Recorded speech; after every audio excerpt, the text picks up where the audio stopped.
प्यारे दोस्तों, परीक्षा मंथन के ऑनलाइन एकेडमी परिवार में मैं प्रशांत राय निबंध की पाठशाला में आप सबका स्वागत करता हूं, अभिनंदन करता हूं। और आज का जो अपना शीर्षक है वह नदी जोड़ो परियोजना है। और आप जानते हैं कि भारत सरकार या राज्य सरकार की योजनाओं और परियोजनाओं से अक्सर निबंध पूछे जाते रहे हैं, पूछे जाने की संभावनाएं बनी रहती है। यह शीर्षक हमने क्यों चुना है इसके संदर्भ में भी मैं बता दूं तो 2022-23 के बजट भाषण में वित्त मंत्री श्रीमती निर्मला सीतारमण ने केन बेतवा लिंक परियोजना के लिए बजट आवंटन किया है और उसके साथ साथ उन्होंने 5 अन्य नदी जोड़ो परियोजनाओं के लिए वचन दिया है कि अगर राज्य सरकार उन पर कार्य करना चाहती हैं तो अपना प्रस्ताव भेजें, उन पर केंद्र सरकार अपना बजट आवंटित करेगी।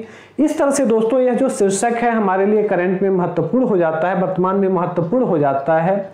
इससे पहले इस शीर्षक पर हम आगे बढ़ें, आप ब्रह्मा चेलानी का नाम सुने होंगे। मैं उम्मीद करता हूं कि अगर आप संपादकीय पढ़ते होंगे या किसी भी न्यूज पे अगर जाते होंगे तो जब डिबेट होता होगा राष्ट्रीय स्तर अंतर्राष्ट्रीय स्तर पर तो ब्रह्मा चेलानी के डिबेट को महत्व दिया जाता है, इनके विचारों को महत्व दिया जाता है। तो इस संदर्भ में दोस्तों इनकी एक किताब आई थी कुछ दिन पहले, water peace and war confronting the global water crisis. दोस्तों इस किताब में इन्होंने कहा है, इससे पहले मैं एक घटना का और जिक्र करूं। 1995 ईस्वी में संयुक्त राष्ट्र संघ के उप महासचिव ने कहा था कि 20वीं शताब्दी तेल के लिए लड़ा गया। 20वीं शताब्दी का जो समय था वह तेल के लिए युद्धों का समय था। जो 21वीं सदी का समय होगा वह पानी के लिए युद्धों का होगा, यानी जल के लिए लड़ा जाएगा। आप जानते हैं कि पृथ्वी पर सबसे अधिक जल है, किंतु दुर्भाग्य से सिर्फ 1% हिस्सा ही पीने योग्य है। वैसे तो 97.5% हिस्सा खारे जल का है, लेकिन पीने योग्य की बात करें तो सिर्फ 1% हिस्सा बचता है और वो भी आज प्रदूषण की चपेट में है। तो दोस्तों इन्होंने कहा है, इनका स्टेटमेंट है इस किताब में, इन्होंने कहा है कि कच्चे तेल की कीमत में लगातार बढ़ोतरी के बावजूद, कच्चे तेल में जो लगातार कीमतें बढ़ रही हैं, इसके बावजूद अपने स्रोत पर उसकी कीमत, जहां से कच्चे तेल निकाले जाते हैं, जिन कुओं से या जिन जगहों से, जैसे सऊदी अरब, कतर वगैरह या रसिया, मैक्सिको, वेनेजुएला, अमेरिका, इस जितने सारे देश हैं, तो जहां कच्चे तेल निकाले जाते हैं भूमि से, वहां इनकी कीमत खुदरा बोतल बंद पानी की कीमत से कम है। खुदरा मार्केट में जब हम बोतल बंद पानी खरीदते हैं उससे उसकी कीमत कम है। जैसे आप सामान्यतः हम लोग जाते हैं तो 20 रुपए में 1 लीटर बोतल पानी लेते हैं, और आप जानते हैं, कहते हैं कि जहां से तेल निकाला जा रहा है वहां तेल निकालते वक्त उसकी कीमत 20 रुपए से कम है। तो इस तरह से दोस्तों हम देख सकते हैं कि आज पानी की कीमत कितनी बड़ी है। दोस्तों एक छोटी सी कहानी याद आ रही है, आप उस कहानी को सुने भी होंगे, पढ़े भी होंगे, कि एक राजा थे और उनको धन का बहुत ज्यादा लालच था। जब धन की देवी जब प्रकट हुई तो उन्होंने कहा कि मैं जिस वस्तु को छूऊं वो सोने में बदल जाए। राजा को यह वरदान तो मिल गया कि जो कुछ तुम छूओगे वो सोना में परिवर्तित हो जाएगा। राजा की बहुत प्यारी सी बेटी थी, जैसे ही वो उसे गोद में उठाए खिलाने के लिए, उनकी बेटी सोने की बन गई। राजा आश्चर्यचकित, क्योंकि जिस वस्तु को वो छुएंगे वह सोने का हो जाएगा। राजा बेचैन हो गए, भूख प्यास लगी, वे खाने को जैसे ही छूने गए, पानी को छूने गए, वो सोने में तब बदलते गए, परिवर्तित होते गए। राजा भूख प्यास से मरने लगे। आप यह कहानी हमें क्या बता रही है? कहानी बता रही है कि धन, सोना, ये सारी चीजें हैं एक सीमा तक ही हमारे लिए महत्वपूर्ण है, हमारे लिए उपयोगी हो सकते हैं, लेकिन हमें जिंदा रहना है तो प्राकृतिक जो चीजें हैं वह महत्वपूर्ण है, जो हमारे जीवन के लिए जरूरी है, जैसे वायु, जल, भोजन। दोस्तों उसी में जल महत्वपूर्ण है और नदी जोड़ो परियोजना नदियों के जल से जुड़ी हुई है और इसलिए यह परियोजना और महत्वपूर्ण हो जाती है। तो हम इस निबंध की शुरुआत करते हैं। तो निबंध की शुरुआत से पहले हम नदियों के महत्व को रेखांकित करें कि नदियों का महत्व क्या है। सबसे पहले हम निबंध लिखेंगे तो पहले खाका बनाएंगे कि निबंध में हम क्या क्या चीजें लिखेंगे और कैसे लिखेंगे। तो सबसे पहले दोस्तों नदी जोड़ो परियोजना है, तो सबसे पहले हम नदी के महत्व को रेखांकित करेंगे विश्व, अपने देश और विश्व के संबंध में। इसके बाद नदी जोड़ो परियोजना को डिफाइन करेंगे, विश्लेषित करेंगे कि यह परियोजना क्या है। फिर इनके इतिहास को हम देखेंगे कि नदी जोड़ो परियोजना का इतिहास क्या रहा है भारत के संदर्भ में। इसके बाद फिर हम देखेंगे कोई परियोजना चल रही है क्या नदी जोड़ो परियोजना भारत में, इस पर बजट क्या है भारत सरकार का, इसे हम देखेंगे। फिर आगे देखेंगे कि इसके लाभ क्या क्या हैं, नदी जोड़ो परियोजना के फायदे क्या क्या हैं। फिर हम देखेंगे कि फायदे हैं तो नुकसान भी हो सकता है, तो फिर इसके नुकसान क्या हैं। और फिर नुकसान है, चुनौतियां हैं, नुकसान को हम एक चुनौती और समस्या के रूप में रेखांकित करेंगे। और वो चुनौतियां और समस्याएं हैं तो उनका निराकरण, उनका समाधान कैसे किया जाएगा, और फिर समग्रता के साथ इसका मूल्यांकन और निष्कर्ष देंगे। इस तरह से यह निबंध कंप्लीट होगा दोस्तों। तो चलते हैं, हम पहले नदियों के महत्व को रेखांकित करते हैं। तो हम देख रहे हैं कि प्रारंभ ही हुआ है इस निबंध का। भारतीय संस्कृति में नदियों का महत्वपूर्ण स्थान है। हम सभी जानते हैं कि भारतीय संस्कृति में नदी क्या है। हम गंगा को माँ कहते हैं, जमुना को पूजते हैं, जितनी नदियां हैं हम सबको पूजते हैं। किसी भी नदी पर जब हम जाते हैं तो नदी में प्रवेश करने से पहले हम झुककर प्रणाम करते हैं और फिर हम अपने पांव को नदी के अंदर बढ़ाते हैं। इसका वैज्ञानिक रीजन भी है कि हम झुककर प्रणाम क्यों करते हैं। पहले हम माथे से जल क्यों लगाते हैं, फिर अपना पैर क्यों डालते हैं। इसका वैज्ञानिक रीजन है दोस्तों। हम संस्कृति में हम सम्मान तो देते हैं, लेकिन उस सम्मान का वैज्ञानिक रीजन है, कारण है कि जब भी हम होते हैं तो जब हम सबसे पहले हम पैर जब धुलते हैं तो पैरों की जो गर्मी होती है, जो निगेटिव ऊर्जा होती है, वो ऊपर की तरफ बढ़ने लगती है। जब पैर ठंडा होता है तो ऊर्जा सर की तरफ प्रवाहित होने लगती है, जिसके कारण सर दर्द, माइग्रेशन जैसी समस्याएं आपको उत्पन्न हो सकती हैं। यही कारण है कि हम सबसे पहले सर को शीतल करते हैं, सर झुकाते हैं, फिर हम नदी में प्रवेश करते हैं। तो दोस्तों इस चीज को यदि हम आस्था से जोड़ दें तो व्यक्ति यह कार्य करेगा, लेकिन वैज्ञानिक रीजन बताकर कहेंगे तो नहीं करेगा, मनमानी करेगा। यही कारण है कि हमारी संस्कृति में नदियों को देवी और माता के रूप में पूज्य माना गया है, पूजा जाता है। तो यह वाक्य कह रहा है कि भारतीय संस्कृति में नदियों का महत्वपूर्ण स्थान है, देवी तथा माता के रूप में पूज्य हैं। जो नदियां हैं वो देवी और माता के रूप में हमारे लिए क्या है, हमारी संस्कृति में पूज्य हैं। नदियों को मानव सभ्यता की जीवन रेखा कहा जाता है।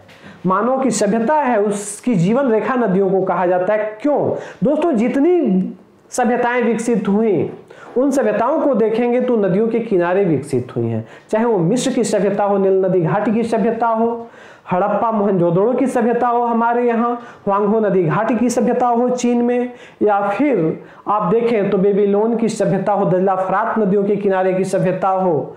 तो ये सारी सभ्यताओं का विकास नदियों के किनारे हुआ है। यही कारण है कि नदियों को मानव सभ्यता की जीवन रेखा कहा जाता है। आगे विश्व की अधिकांश सभ्यताएं किसी न किसी नदी के किनारे ही विकसित हुई हैं। देश में छोटी बड़ी नदियों, झीलों और तालाबों आदि में पानी की असमान उपलब्धता के कारण ग्रीष्म ऋतु में पेयजल एवं सिंचाई की उपलब्धता को लेकर असमंजस की स्थिति रहती है। अगले वाक्य में कहा गया है कि नदी जोड़ परियोजना क्यों जरूरी है, महत्व को तो बता दिया गया। ये कह रहा है जैसे ही ग्रीष्म ऋतु का प्रारंभ होता है तो जो नदी, झील, तालाब होते हैं उसमें उसका जल स्तर नीचे गिरने लगता है, जिसके कारण पेयजल की समस्या और सिंचाई के जल की उपलब्धता को लेकर असमंजस बनने लगता है कि क्या होगा, पेयजल के लिए शुद्ध स्वच्छ जल मिलेगा कि नहीं मिलेगा, सिंचाई के लिए हमें जल उपलब्ध हो पाएगा कि नहीं हो पाएगा। तो यह कयास लगाए जाने लगते हैं और असमंजस की स्थिति रहती है। वहीं ग्रीष्म ऋतु के हाल है। वहीं वर्षा ऋतु में बाढ़ के कारण भयावह स्थिति उत्पन्न हो जाती है। दूसरी ओर जब वर्षा ऋतु होता है तो बाढ़ आती है और बाढ़ के कारण देश में स्थिति भयावह हो जाती है। आप जानते हैं कि उत्तर बिहार और विशेष रूप से उत्तर भारत की जो नदियां हैं ये बाढ़ के लिए कुख्यात हैं, जिसमें कोसी को बिहार का शोक, दामोदर को बंगाल का शोक तक कहा गया है।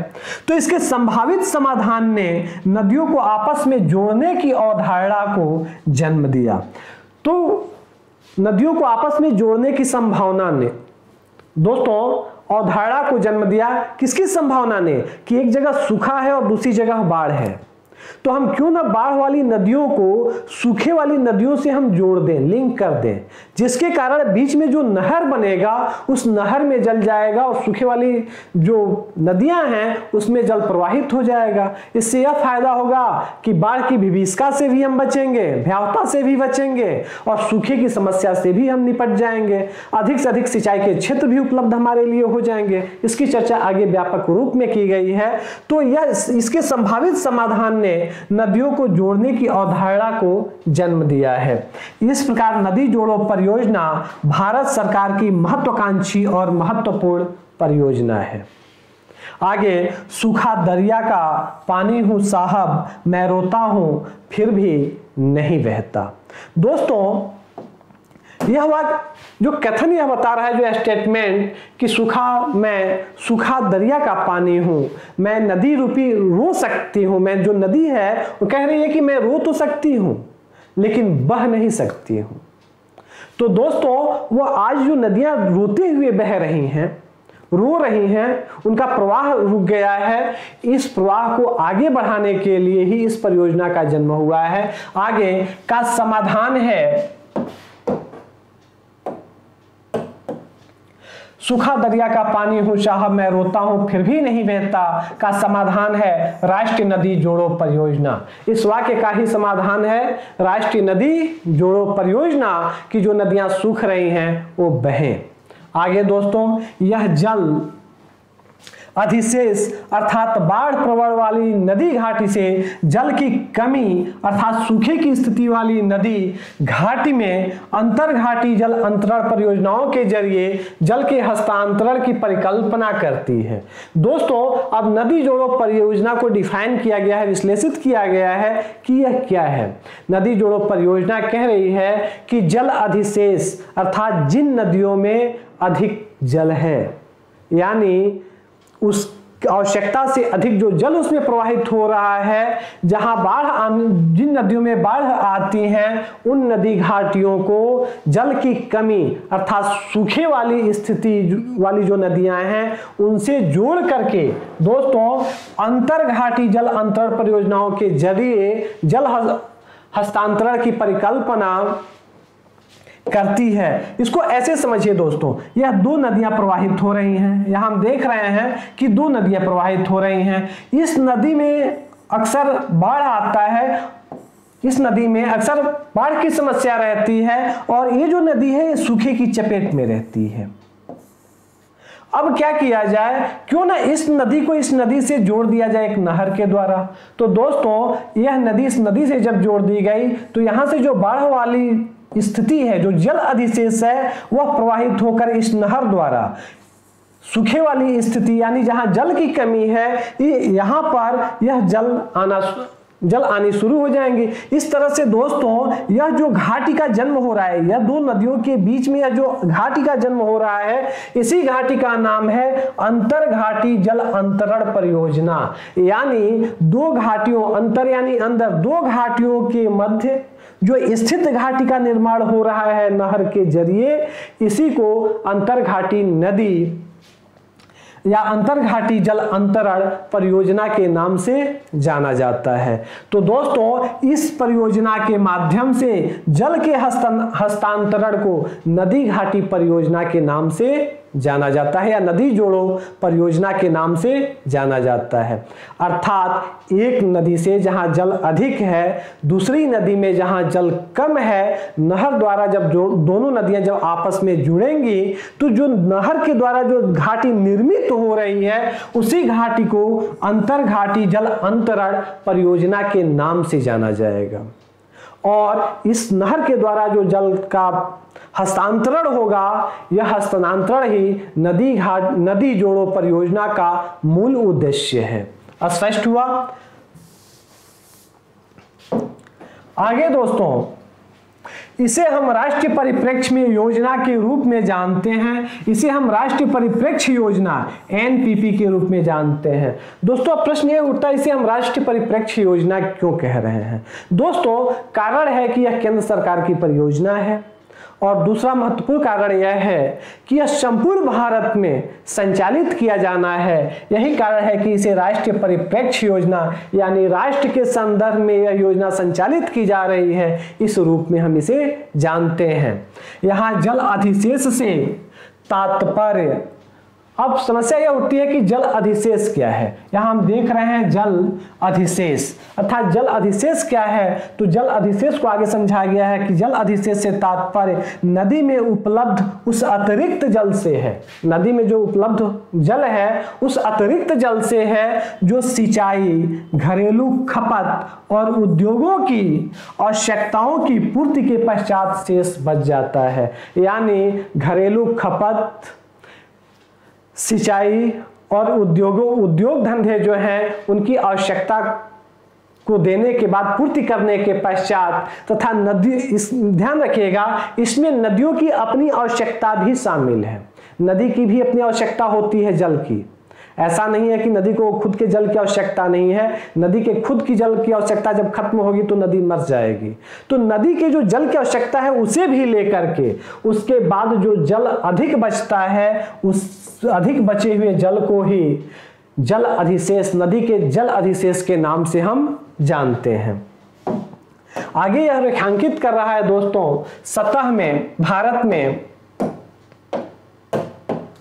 भारत में सतह पर मौजूद पानी की कुल मात्रा 690 बिलियन क्यूबिक मीटर प्रति वर्ष है। भारत में एक वर्ष में प्रत्येक साल लगभग 690 बिलियन क्यूबिक मीटर जल उपलब्ध होता है। इसका केवल 65% भाग ही हम उपयोग कर पाते हैं या उपयोग के योग्य होता है। यानी नदी के 65% में नदी का प्रवाह भी बना रहे, उद्योगों की आवश्यकताओं की पूर्ति हो जाए, सिंचाई साधन की भी पूर्ति हो जाए, घरेलू खपत भी पूरी हो जाए, जल यातायात भी संभव हो जाए। यह केवल 65% भाग से ही इतना सारा कार्य हो जाता है। शेष जो 35% हिस्सा है यह बेकार बहकर समुद्र में चला जाता है। इस प्रकार नदी जोड़ो परियोजना नदियों के पानी का अधिकतम उपयोग सुनिश्चित करेगा।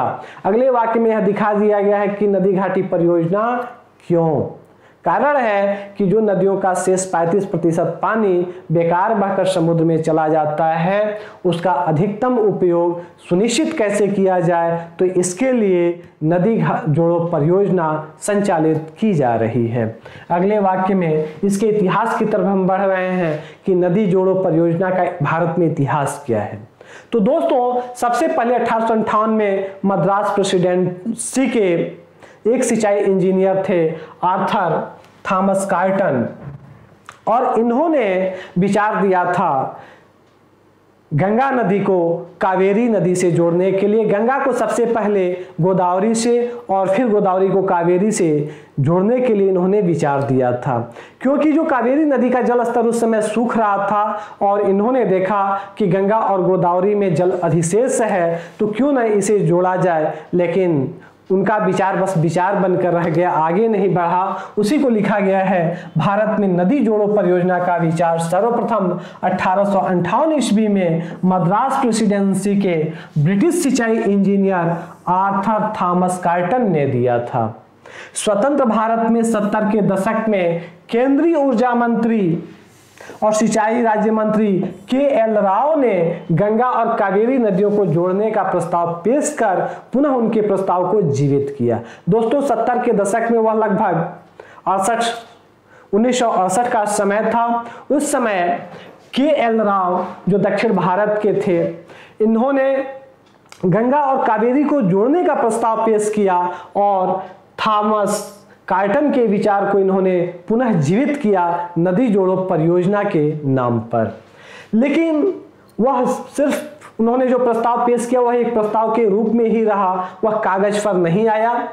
इसके बाद देखिए, ध्यान दीजिए, अगस्त 1980 में केंद्रीय सिंचाई मंत्रालय द्वारा अंतर बेसिन जल अंतरण के माध्यम से जल संसाधन विकास के लिए राष्ट्रीय परिप्रेक्ष्य योजना यानी राष्ट्र के संदर्भ में योजना के अंतर्गत 14 हिमालयी तथा 16 प्रायद्वीपीय घटकों की पहचान की गई।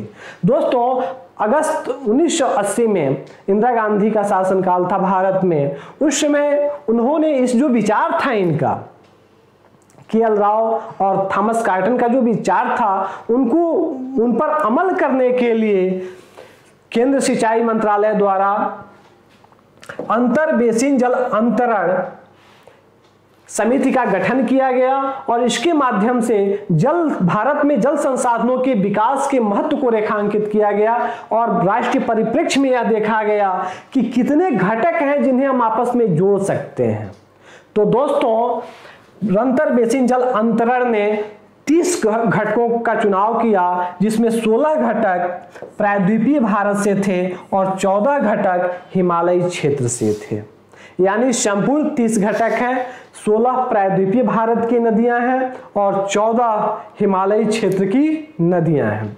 आगे पहचान की गई तथा 1982 में इंदिरा गांधी द्वारा राष्ट्रीय जल विकास एजेंसी का गठन किया गया और इसी संदर्भ में 1982 में इंदिरा गांधी ने राष्ट्रीय जल विकास एजेंसी का गठन किया।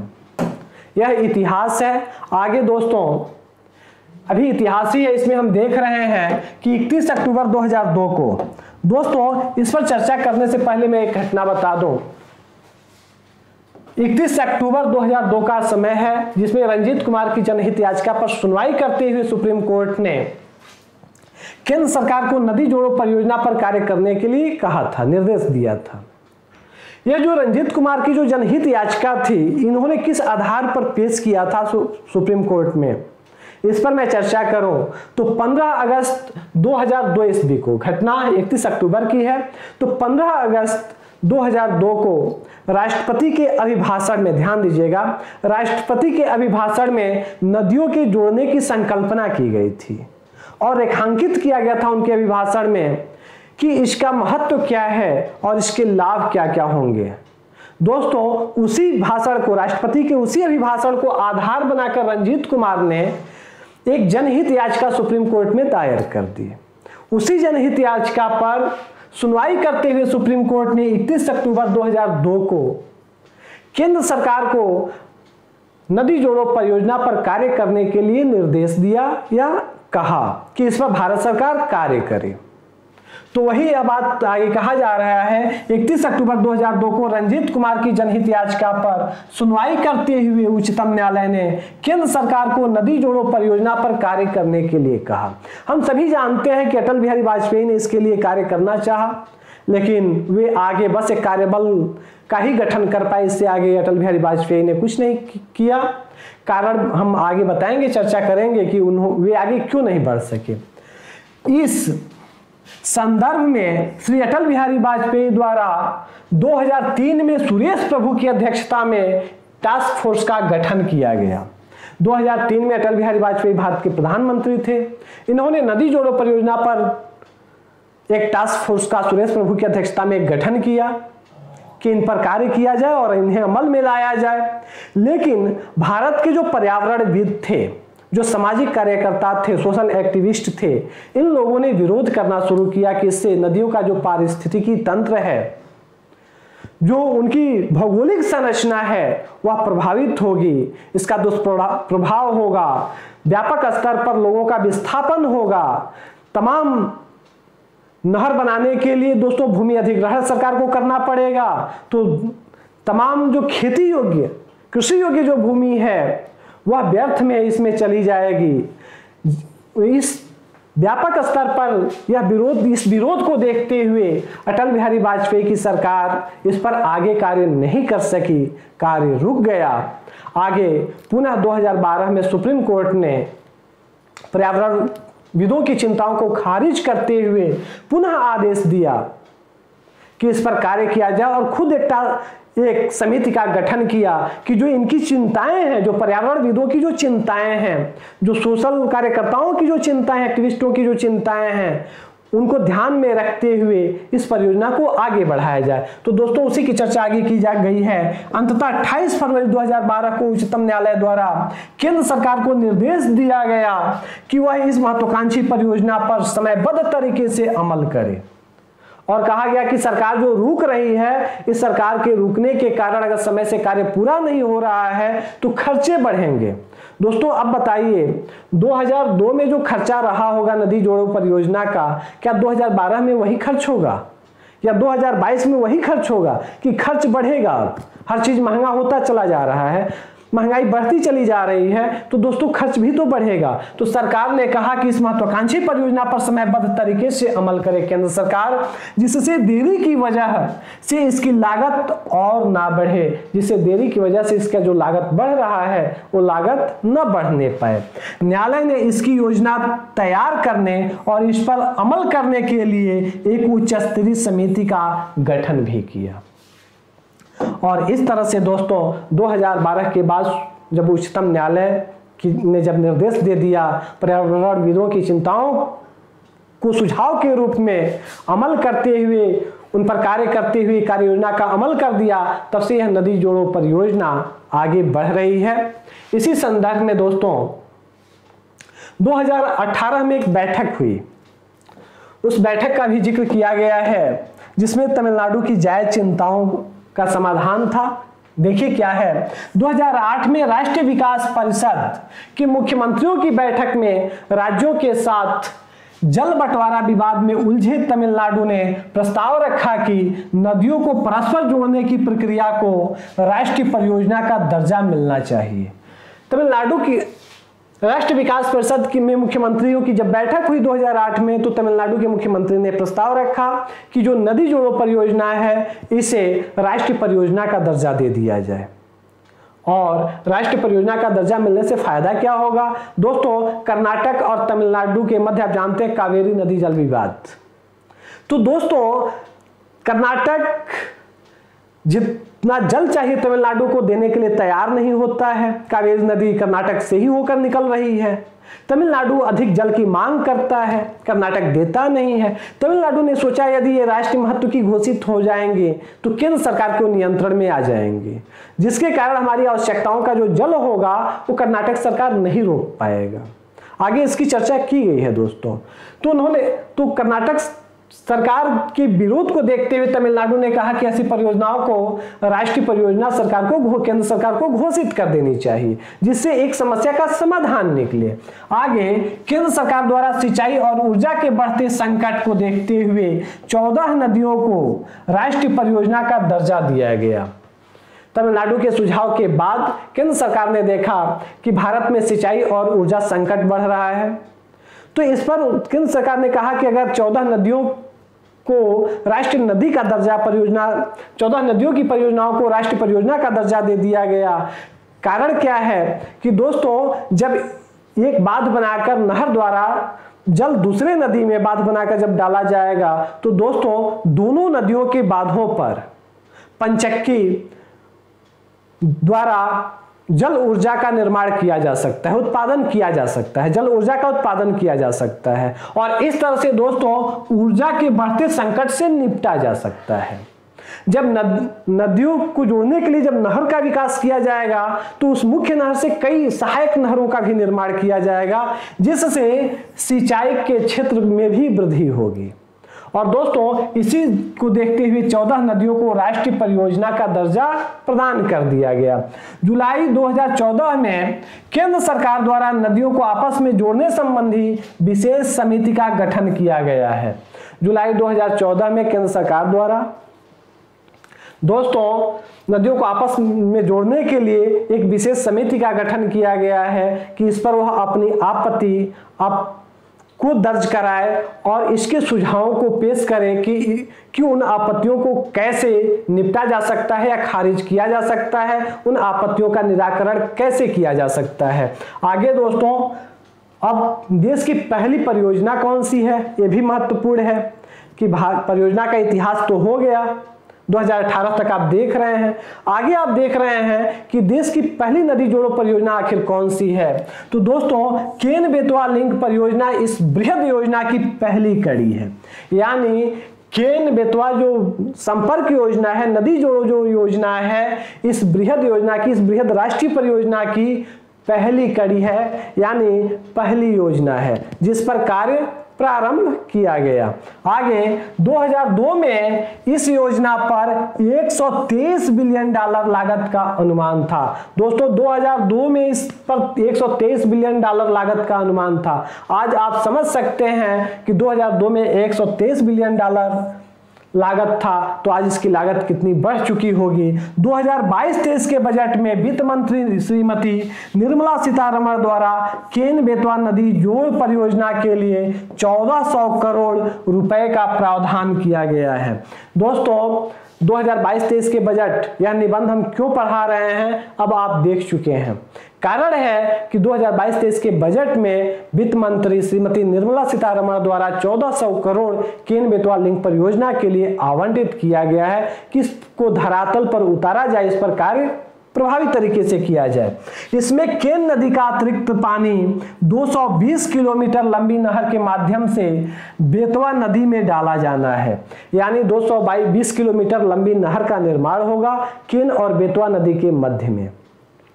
इस नहर के द्वारा बेतवा नदी में डाला जाएगा, जो केन नदी का जो पानी है वह बेतवा नदी में डाला जाएगा, यानी केन नदी में जल अधिशेष है जबकि बेतवा नदी में जल की कमी है, जल न्यूनतम स्तर पर है। तो केन नदी का पानी बेतवा नदी में प्रवाहित किया जाएगा 220 किलोमीटर लंबी नहर के माध्यम से। इससे फायदा क्या होगा, यह नहर मध्य प्रदेश के छतरपुर, टीकमगढ़ तथा उत्तर प्रदेश के महोबा और झांसी जिले से गुजरेगी। यह जो नहर होगी मध्य प्रदेश के 2 जिले जिसमें छतरपुर और टीकमगढ़ तथा उत्तर प्रदेश के महोबा और झांसी जिलों से होकर गुजरेगी, जिससे 60,000 हेक्टेयर कृषि योग्य भूमि सिंचित होगी। इस नदी द्वारा 60,000 हेक्टेयर उत्तर प्रदेश और मध्य प्रदेश के बुंदेलखंड और मालवा की जो क्षेत्र हैं, केवल एक ही नहर, इसकी सहायक नहरें भी होंगी, इस नहर और इसकी सहायक नहरों द्वारा दोस्तों 60,000 हेक्टेयर कृषि भूमि के द्वारा सिंचाई उपलब्ध होगी। तो दोस्तों बताइए 60,000 हेक्टेयर, आप जानते हैं बुंदेलखंड और मालवा का जो क्षेत्र है वह सूखा प्रभावित क्षेत्र है। आप जानते हैं कि बुंदेलखंड हो गया, विदर्भ का क्षेत्र हो गया, आप जाएंगे महाराष्ट्र में तो विदर्भ का क्षेत्र हो गया। यहाँ अक्सर राष्ट्रीय स्तर पर सुनाई देता है कि किसान आत्महत्या कर रहे हैं, सूखे की चपेट में है ये क्षेत्र। तमाम योजनाओं के बावजूद यहां से सूखा नहीं जा रहा है, कर्ज बोझ, जो किसान है वो कर्ज के बोझ से उबर नहीं पा रहे हैं, जिसके कारण वो आत्महत्या करने को मजबूर हैं। तो दोस्तों ऐसे क्षेत्र में यदि अगर 60,000 हेक्टेयर भूमि कृषि से सिंचित होने लगेगी तो आप सोच सकते हैं कि फसलें लहलहाने लगेंगी, सूखे की समस्या से निपटने में आसानी होगी।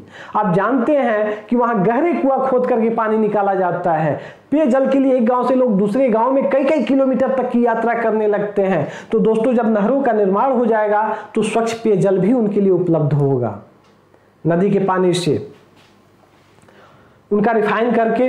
तो दोस्तों ध्यान दीजिए, कृषि योग्य भूमि सिंचित होगी, इससे बुंदेलखंड तथा मालवा के सूखा प्रभावित क्षेत्रों को लाभ मिलेगा। जल विद्युत और पेयजल की उपलब्धता बढ़ेगी। जल विद्युत यानी दोनों नदियों के बांधों पर पनबिजली से जल ऊर्जा का निर्माण किया जाएगा, तो दोस्तों वह स्वच्छ ऊर्जा सस्ते में उपलब्ध होगी। दूसरी बात, पेयजल भी उपलब्ध होगी, इसके साथ सूखे से निपटने में आसानी होगी, किसानों की आत्महत्याएं रुकेंगी, इससे किसानों की आत्महत्या रुकेंगी। दोस्तों जख्म सूखा और धरा को हरा होना चाहिए, पानी आंखों से नहीं नदियों से बहना चाहिए। दोस्तों जो किसान आत्महत्या कर रहे हैं, सच तो यह है कि पानी जो आग से उनके जो पानी गिरता है आत्महत्या के बाद उनके परिवार से, और आत्महत्या के पहले किसान जब रोता है और किसान की आत्महत्या के बाद जब उसका परिवार रोता है, तो उनके आग से यह पानी न बहकर नदियों से पानी बहे, नहरों से पानी बहे, जिससे सिंचाई के साधन उपलब्ध हो सके, अधिक से अधिक कृषि योग्य भूमि सिंचित हो सके, जख्म सूखा और धरा को हरा होना चाहिए। उनके जख्म जो हरे हैं उनको सूख जाना चाहिए और धरा जो सूखी हुई है उसे हरी हो जानी चाहिए। तो दोस्तों यह वाक्य यही कह रहा है कि किसानों के जख्म सूख जाएं, जो हरे हैं, जो सूखे से प्रभावित हैं, और जो धरा सूखी हुई है उसे धरा सिंचित भूमि के द्वारा हरी हो जाए, हरियाली वहां लहराए, पानी आंखों से नहीं नदियों में से बहना चाहिए। तो दोस्तों यह इसी की परिकल्पना करती है नदी जोड़ो परियोजना, कि जख्म सूखा और धरा को हरा होना चाहिए, पानी आंखों से नहीं नदियों से बहना चाहिए। दोस्तों आगे बजट में क्या कहा गया है? बजट भाषण में वित्त मंत्री श्रीमती निर्मला सीतारमण ने 5 अन्य नदियों को भी जोड़ने के लिए विस्तृत परियोजना प्रतिवेदन डीपीआर पर राज्यों के बीच सहमति बनते ही केंद्रीय वित्त पोषण का वचन दिया है। निर्मला सीतारमण ने कहा है कि अगर राज्यों के बीच 5 अन्य नदियों का नाम आगे दिया गया है, अगर इन नदियों के बीच, अगर राज्यों के बीच आपसी सहमति बन जाती है और वो अगर डीपीआर देते हैं, परियोजना प्रतिवेदन अगर देते हैं केंद्र सरकार को, तो केंद्र सरकार उनका वित्त पोषण करेगी, यानी उस परियोजना पर धन आवंटित करेगी। इन परियोजनाओं में जो 5 नदियां हैं वो हैं दमन गंगा पिंजाल, पार तापी नर्मदा, गोदावरी कृष्णा पेन्नार और पेन्नार कावेरी शामिल हैं इसमें। तो दोस्तों हम इन नदियों को ध्यान दीजिए, मैंने बताया था कि नंबर अच्छा पाना है तो ग्राफ भी जरूरी होता है, चित्र जरूरी होता है जहां जरूरी हो। दोस्तों अब यहां नदियों का चित्र जरूरी है तो हम उन नदियों के चित्र पर आते हैं। दोस्तों आप यह देख रहे हैं, यह भारत का नक्शा है, भारत का मैप है, इसमें नदियां हैं और नदियों को जोड़ने वाली जो नहरें हैं, जो परियोजनाएं हैं, उन्हें रेखांकित किया गया है, उन्हें चित्र द्वारा दर्शाया गया है। आप देख रहे हैं कि नदियों को जोड़ने की प्रस्तावित योजना में यह जो 14 नदियां यहां तक दिख रही हैं, ये हिमालयी नदियां हैं, और ये जो 16 दिख रही हैं परियोजनाएं दिख रही हैं, यह 16 यानी टोटल 30 हैं, यह प्रायद्वीपीय भारत की नदियों पर बनने वाली परियोजनाएं हैं। दोस्तों मानस संकोच तीस्ता गंगा भारत की पहली परियोजना है, लेकिन ध्यान दीजिएगा जो कार्य हो रहा है वह पहली के बजाय 24वीं योजना पर सबसे पहले धन आवंटित किया गया है, जो केन बेतवा परियोजना है। दोस्तों इस मैप द्वारा आप देख सकते हैं, यहां पर देखिए, आप ध्यान दीजिए,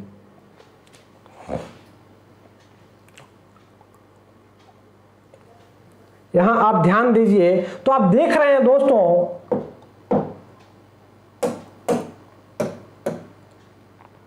यह जो नदी है यह केन नदी है, और यह जो नदी है ये बेतवा नदी है, और केन बेतवा के बीच में यहां पर देख रहे हैं कि रेड कलर में एक लाइन खींची गई है, नहर का निर्माण किया गया है रेड कलर में, और इसी नहर के द्वारा केन नदी का जो जल है वह बेतवा नदी में प्रवाहित किया जाएगा। और यह इस क्षेत्र में जो सूखा प्रभावित यह जो क्षेत्र है, इस क्षेत्र में यहां से नहरों का संजाल बनाया जाएगा, और इस नहरों के संजाल द्वारा यहां पर सिंचाई भी की जाएगी, बिजली का उत्पादन होगा, जलाशयों का निर्माण मध्य में किया जाएगा, जगह जगह जलाशयों का निर्माण किया जाएगा जिससे पेयजल उपलब्ध हो सके। दूसरी बात, जलाशयों के निर्माण से वर्षा होगी तो वर्षा का पानी उस जलाशय में इकट्ठा हो सके, ताकि सूखे की स्थिति में उस जो संचित वर्षा का जल है उसका उपयोग किया जा सके। तो दोस्तों यह केन बेतवा परियोजना है। इसके बाद आप इन परियोजनाओं को दोस्तों ध्यान से देखिए कि यहाँ पर यह सारी नदियां हैं, और यह परियोजनाएं दोस्तों यह जो रेड कलर में जो चिन्हित किया गया है ये नहरें हैं। इसमें आप देख रहे हैं पहला है यहाँ पर मानस नदी है, संकोच नदी है, ये तीस्ता नदी है। इनको जोड़ते हुए गंगा नदी से जोड़ दिया गया है जो हुगली नदी तक है। अर्थात जो ब्रह्मपुत्र नदी में जो बाढ़ आता है, मानस, संकोच और तीस्ता के जल भी प्रवाहित होता है और बांग्लादेश तक जाता है, इनके जल को घुमा करके गंगा नदी में प्रवाहित कर दिया गया है। आप जानते हैं कि हुगली नदी के तट पर बंदर कलकत्ता नामक भारत का बंदरगाह है, आंतरिक बंदरगाह है, हल्दिया पोर्ट भी है यहाँ पर। तो दोस्तों इसमें जब जल स्तर बढ़ जाएगा तो हमें यातायात, आंतरिक यातायात में भी सुविधा होगी। आगे हम देख रहे हैं कि यहाँ से शारदा को गंगा से जोड़ा गया है, फिर गंगा नदी को यमुना से यहाँ जोड़ा गया है, यमुना नदी को यहाँ से लूनी नदी तक जोड़ा गया है और लूनी नदी को पुनः साबरमती नदी तक जोड़ा गया है। और इस तरह से इस नहर द्वारा दोस्तों राजस्थान में सिंचाई उपलब्ध कराई जाएगी। और इस तरह से दोस्तों जितना यह देख रहे हैं, प्रायद्वीपीय नदियों को भी आपस में जोड़ा गया है कि इनके द्वारा एक तो परिवहन का साधन विकसित हो जाएगा। जैसे आप समझिए दोस्तों, हमें जमुना नदी से, यहां पर जमुना नदी है, इस क्षेत्र से साबरमती के क्षेत्र में आना है, माल ढोना है, तो दोस्तों यहां जलमार्ग के द्वारा हम साबर नदी तक आ सकते हैं। जब इसमें जल स्तर रहेगा तो इसे हम जलमार्ग के रूप में हम इसका उपयोग कर सकते हैं। यहां हम देख रहे हैं कि मानस, संकोच, तीस्ता का जलमार्ग द्वारा हम कलकत्ता तक आ सकते हैं। यानी जो जल बांग्लादेश में जा रहा है वो बांग्लादेश में ना जाकर सीधे कलकत्ता पोर्ट से होते हुए बंगाल की खाड़ी तक हम जा सकते हैं। इस तरह से दोस्तों यह नदियों का नाम है, इसे आप ध्यान से देख लीजिएगा। ये हिमालयी नदियां हैं और उन नदियों पर बनी परियोजनाएं हैं या प्रायद्वीपीय नदियों पर बनी परियोजनाएं हैं, इन्हें आप ध्यान से देख लीजिएगा।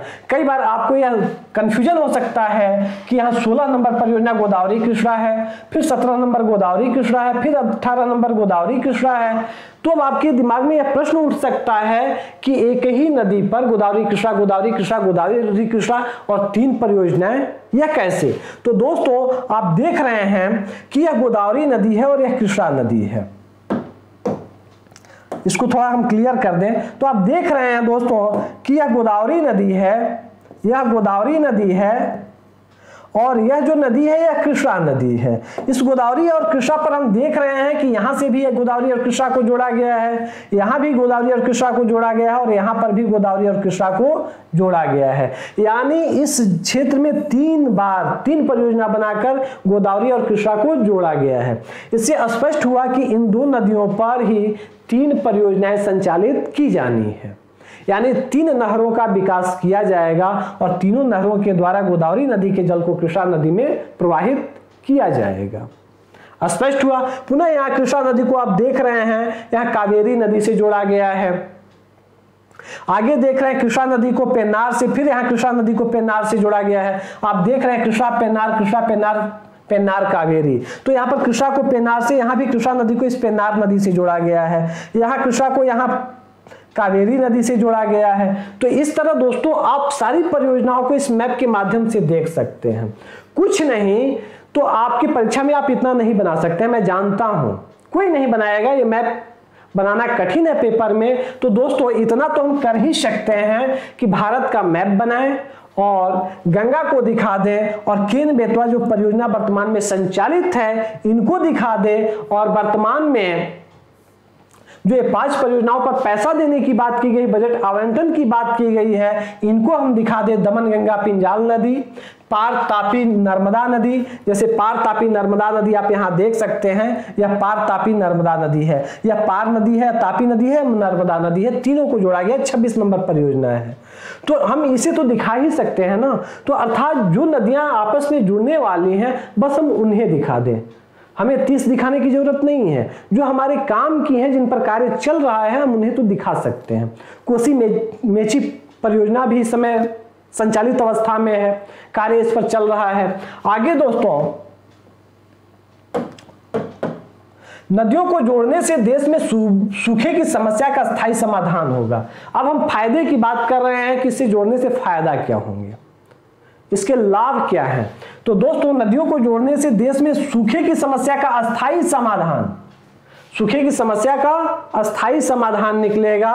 राष्ट्रीय जल विकास एजेंसी 2005 के अनुसार इस परियोजना के अंतर्गत, दोस्तों जो नदी जोड़ो परियोजना है इसके अंतर्गत, हम नहीं बता रहे हैं, यह राष्ट्रीय जल विकास एजेंसी 2005 की रिपोर्ट है, उसके अनुसार इस परियोजना के अंतर्गत 30 मुख्य नहरों की कुल संभावित लंबाई लगभग 14,900 किलोमीटर होगी। आप देख चुके हैं दोस्तों कि 30 परियोजनाएं हैं तो 30 नहरों का निर्माण भी किया जाएगा और 30 नहरों की जो लंबाई होगी वह भारत में 14,900 किलोमीटर लंबी होगी ये नहरें। इससे आगे इससे लगभग 35 मिलियन हेक्टेयर जमीन की सिंचाई संभव होगी। आगे इन नहरों का फायदा बताया गया है कि 35 मिलियन हेक्टेयर जमीन जो कृषि योग्य है वहां सिंचाई संभव हो सकेगी। आगे इसमें से 22 मिलियन हेक्टेयर हिमालयी राज्यों में और 13 मिलियन हेक्टेयर प्रायद्वीपीय राज्यों के क्षेत्र होंगे। आगे इस प्रकार देश के सिंचित क्षेत्र में वर्तमान के मुकाबले 15% की बढ़ोतरी होगी और इस तरह से दोस्तों जो देश का संपूर्ण जो सिंचित क्षेत्र है इसमें 15% की बढ़ोतरी हो जाएगी सिंचाई के क्षेत्रों में। आगे गंगा और ब्रह्मपुत्र क्षेत्र में प्रतिवर्ष आने वाली बाढ़ की समस्या में कमी आएगी। गंगा और ब्रह्मपुत्र में जो बाढ़ आता है गंगा और ब्रह्मपुत्र नदियों में इनमें कमी आएगी, इनकी भयावता में कमी आएगी। कोसी मेची नदी जोड़ी जा रही है तो मेची नदी का पानी कोसी में जाएगा, कोसी नदी का पानी मेची में जाएगा तो कोसी नदी का जब जल कम होगा तो बाढ़ वहां कम आएगी ना। इसी तरह दोस्तों यह जो आंकड़ा है एक डाटा है और यह डाटा राष्ट्रीय जल विकास एजेंसी 2005 का है। आगे नदी जोड़ो परियोजना से 30 से 35 हजार मेगावाट जल ऊर्जा के रूप में सस्ती एवं स्वच्छ ऊर्जा प्राप्त होगी। इस परियोजना के द्वारा 35 से 40 हजार मेगावाट दोस्तों जल ऊर्जा उपलब्ध होगी जो सस्ती भी होगी। जो कोयले से ऊर्जा प्राप्त हो रही है भारत को उसे सस्ती भी होगी और यह ऊर्जा होगी स्वच्छ ऊर्जा होगी। स्वच्छ ऊर्जा क्यों? कोयले की से जो ऊर्जा जो बिजली उत्पन्न की जाती है, जो ऊर्जा हमें प्राप्त होती है उससे carbon dioxide, carbon monoxide, green house गैसों का उत्सर्जन होता है जिसके कारण जलवायु परिवर्तन जैसी समस्या भयावह होती जा रही है। तो दोस्तों इससे हमें स्वच्छ ऊर्जा प्राप्त होगी, इससे देश के ऊर्जा संकट में कमी आएगी। आगे 10,000 किलोमीटर नौवहन योग्य जलमार्ग का विकास होगा। देश में 10,000 किलोमीटर नौवहन योग्य जलमार्गों का विकास होगा, इससे परिवहन लागत में कमी आएगी।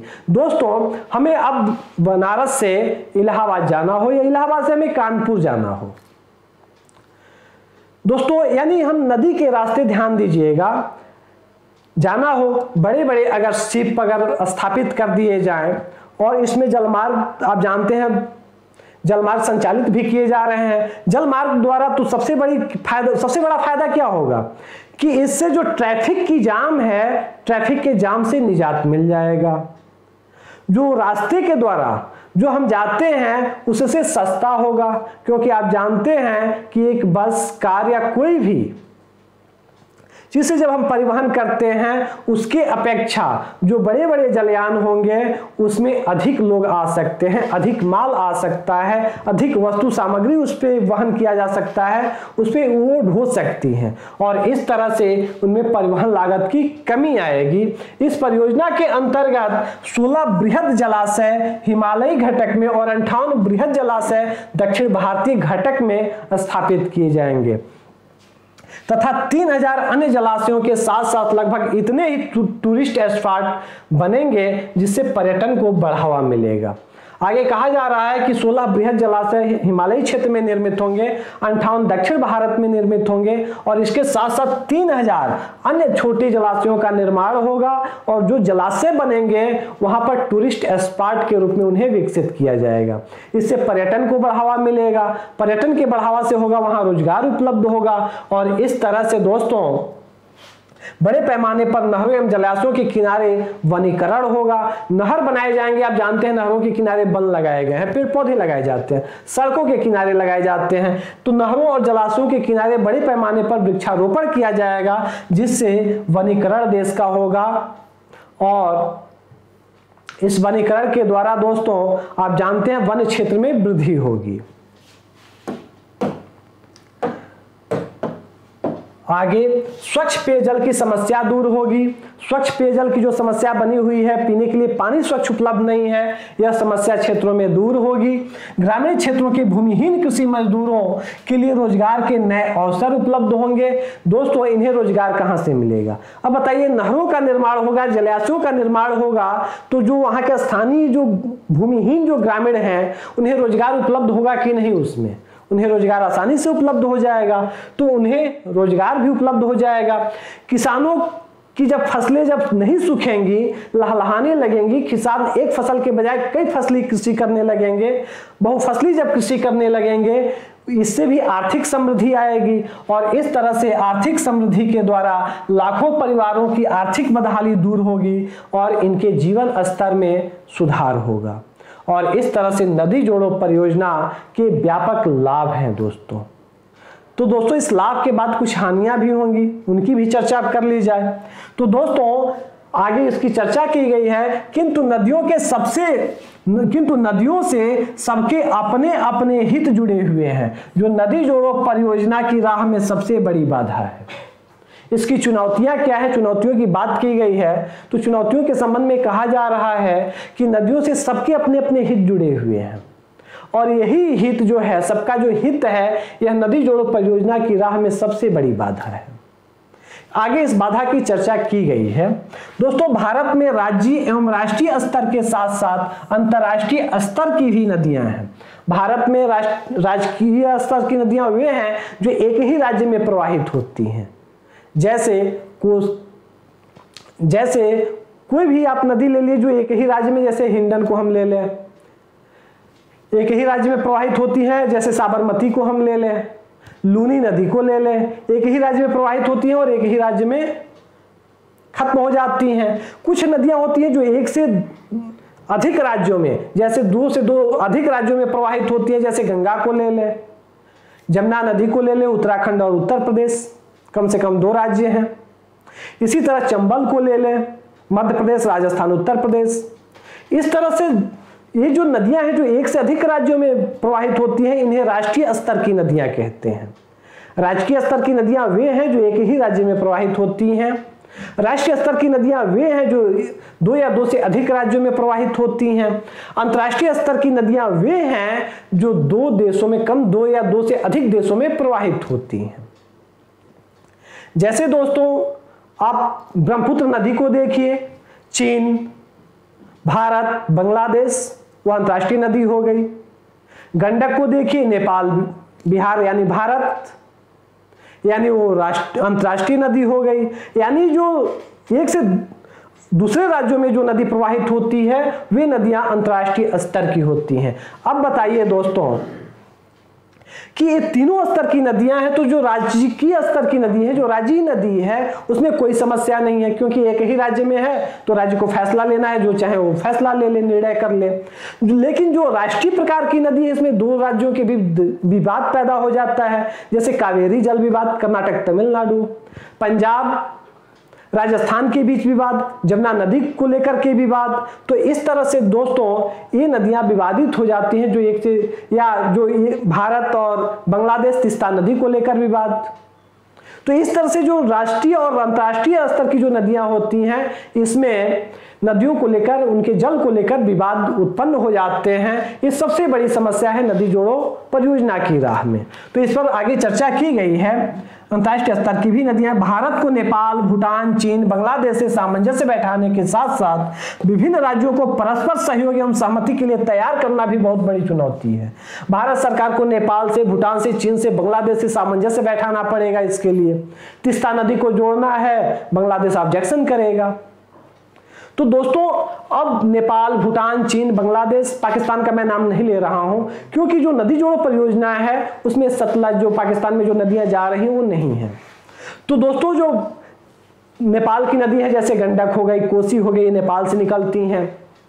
भूटान हो गया, चीन हो गया, ब्रह्मपुत्र नदी, बांग्लादेश में तीस्ता नदी प्रवाहित हो रही है। इस तरह से इन देशों से भारत को सामंजस्य बैठाना पड़ेगा अपनी परियोजनाओं के लिए। ब्रह्मपुत्र नदी के जल को देखा जाए तो चीन उस पर डैम बना रहा है अरुणाचल प्रदेश के पास। तो दोस्तों, यह भारत के लिए समस्या है। इस तरह से दोस्तों अंतर्राष्ट्रीय स्तर पर भारत को सामंजस्य बैठाना होगा और विभिन्न राज्यों के बीच परस्पर सहयोग और सहमति के लिए तैयार करना होगा कि राज्य आपस में सहमत हो और परस्पर सहयोग करे एक दूसरे का।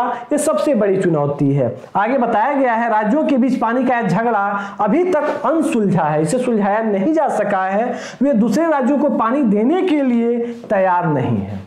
जैसे पंजाब अपने हिस्से का पानी कहीं और जाने देना नहीं चाहता। आप जानते हैं पंजाब में भी कृषि कार्य सब बड़े व्यापक पैमाने पर होता है। वो नहीं चाहता है हमारा पानी कहीं और जाए। और वहीं राजस्थान सूखे की चपेट में है। तो अगर पंजाब अगर पानी अगर राजस्थान को देता है तो नहीं देना चाहता है कि राजस्थान हरा भरा हो, क्योंकि पानी की जरूरत पंजाब को स्वयं है। उसे राजस्थान को देने का मतलब अपनी आवश्यकता में कटौती करना। और इसी तरह के सतलुज यमुना का विवाद बना हुआ है भारत में। ऐसा ही विवाद कर्नाटक और तमिलनाडु के मध्य कावेरी पानी को लेकर, कावेरी नदी के जल को लेकर है। ये भी विवाद आज तक सुलझ नहीं सका है। ये तो मात्र कुछ उदाहरण हैं। दुर्भाग्य से अभी तक ऐसी कोई व्यवस्था नहीं बनाई जा सकी है जिसके आधार पर ऐसे विवादों को सुलझाया जा सके। लेकिन ये तमाम विवादों के बावजूद तीस्ता नदी का विवाद भी बड़े दिनों से चला आ रहा है भारत बांग्लादेश के बीच, लेकिन आज तक अभी तक ऐसी कोई नीति का निर्माण नहीं किया जा सका है जिससे इन विवादों को सुलझाया जा सके। तो दोस्तों, नदी जोड़ो परियोजना की राह में विवाद सबसे बड़ी बाधा के रूप में उपस्थित है। अगली बाधा क्या है? ग्लोबल वार्मिंग के कारण नदियों के जल स्तर में लगातार कमी हो रही है, जिससे स्थिति और भयावह होने की संभावना है। नदी का जल स्तर और कम होगा तो ये स्थिति और विकट हो जाएगी, क्योंकि जो जल देगा उसके लिए स्वयं जल की कमी हो जाएगी।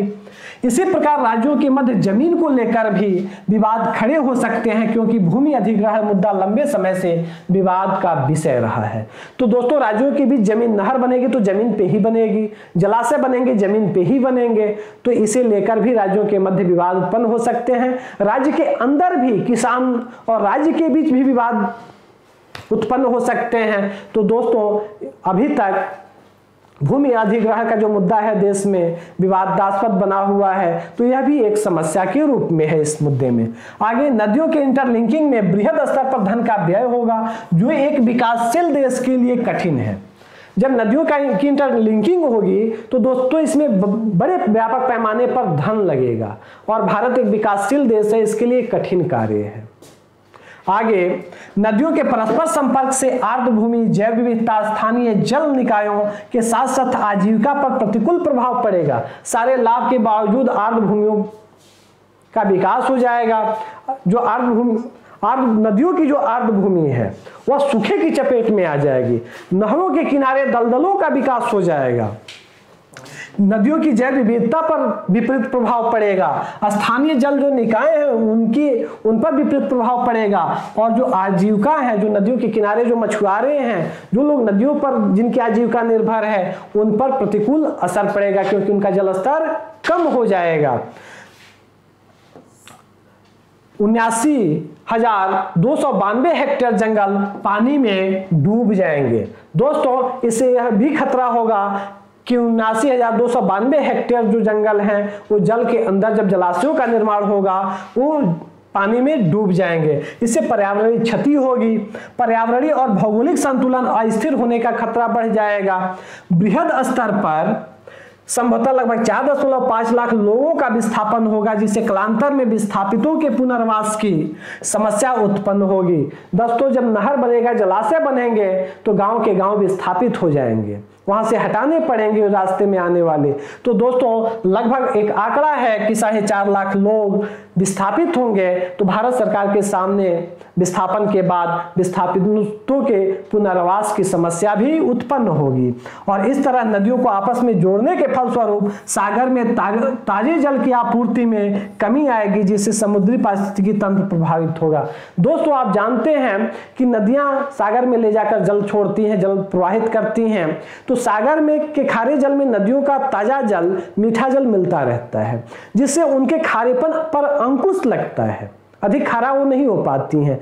और जब नदियों का जल जब नहर के माध्यम से भूमि पर ही कृषि सिंचित क्षेत्रों और सूखी नदियों की तरफ प्रवाहित कर दिया जाएगा, तो दोस्तों तो जो सागर में जो जल जा रहा है, जो अतिरिक्त जल बहकर जो सागर में जा रहा है, उसमें कमी आएगी और यह कमी समुद्री पारिस्थितिकी तंत्र को प्रभावित करेगी, प्रतिकूल असर डालेगी।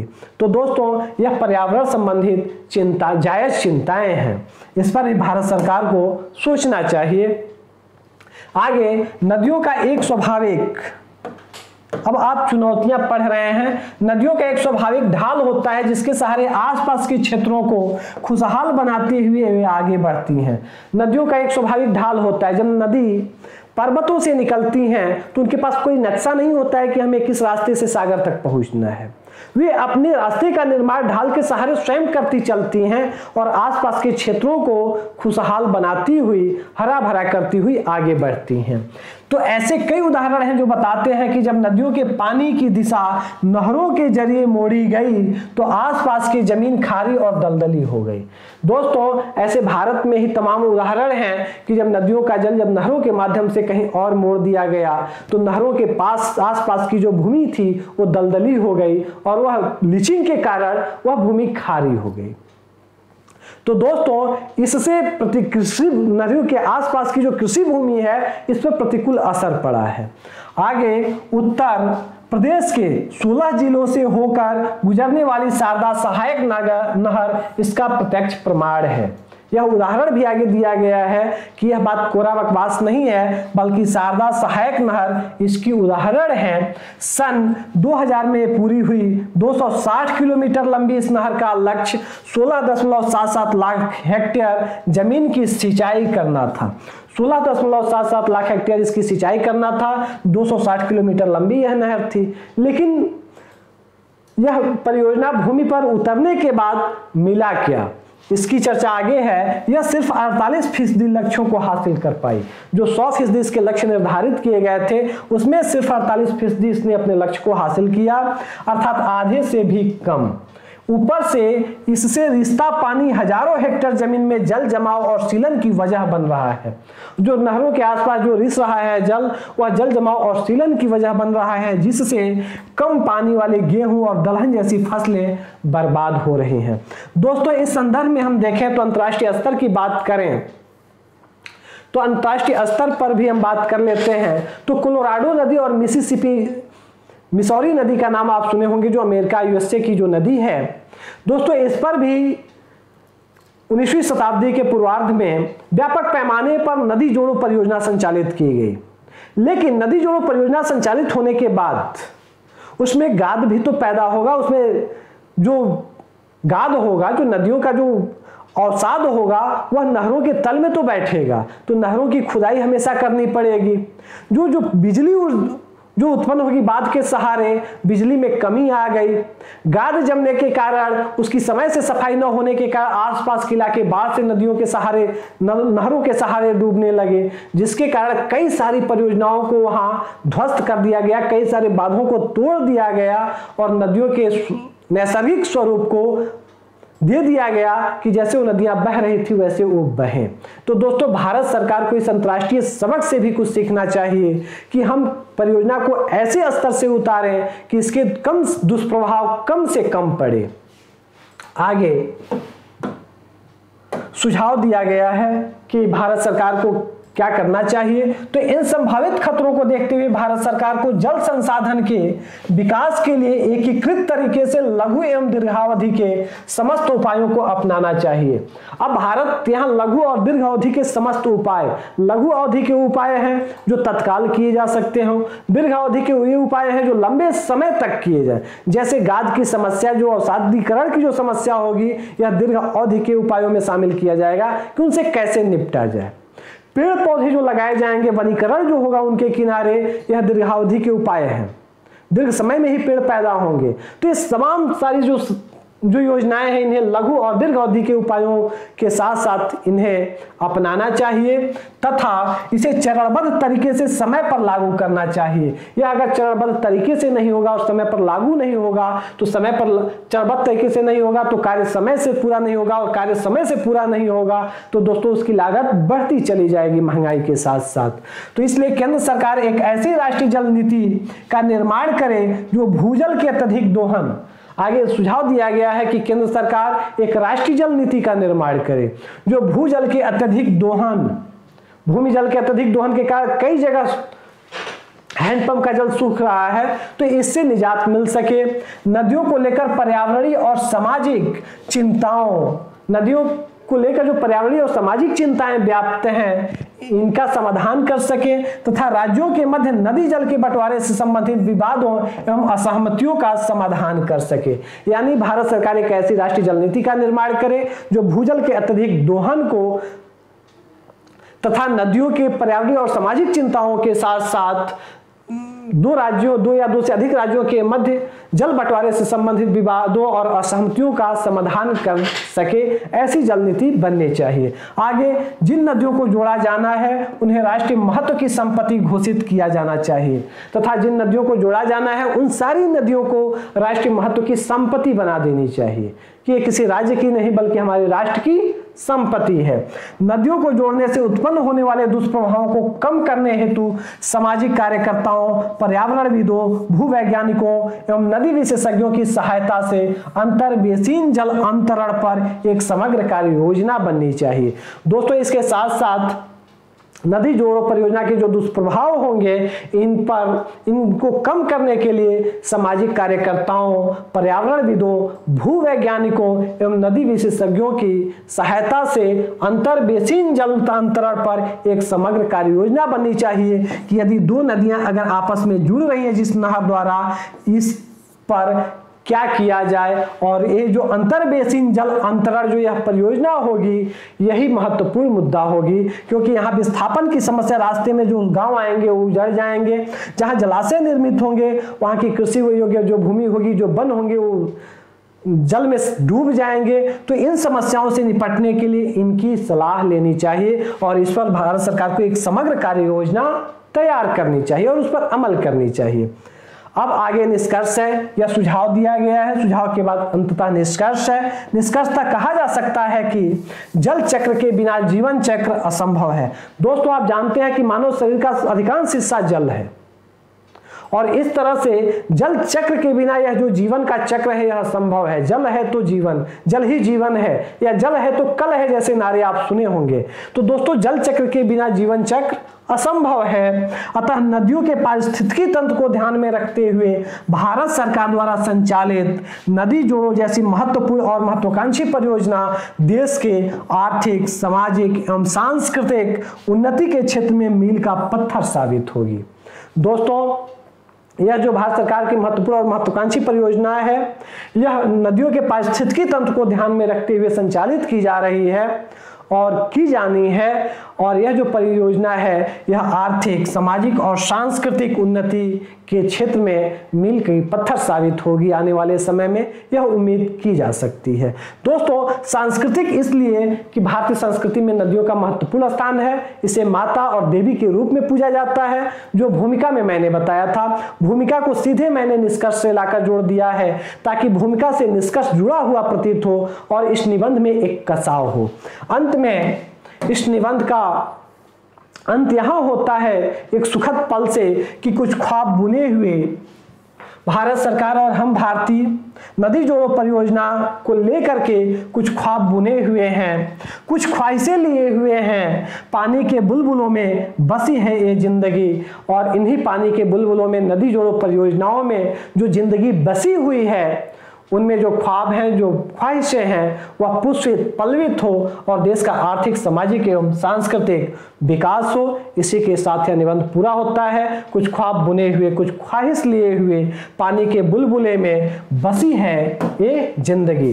दोस्तों, आगे आप देख रहे हैं नदी जोड़ो परियोजना और यह निबंध कंप्लीट हुआ। इससे पहले मैं एक सूचना आपको दे दूं कि परीक्षा मंथन ऑफिशियल एंड्रॉयड ऐप पर निबंध की सारी कक्षाएं उपलब्ध हैं और यहाँ तक कि निबंध के जो पीडीएफ फॉर्म है ये सारे निबंध वहाँ आपको पीडीएफ फॉर्म में उपलब्ध हैं।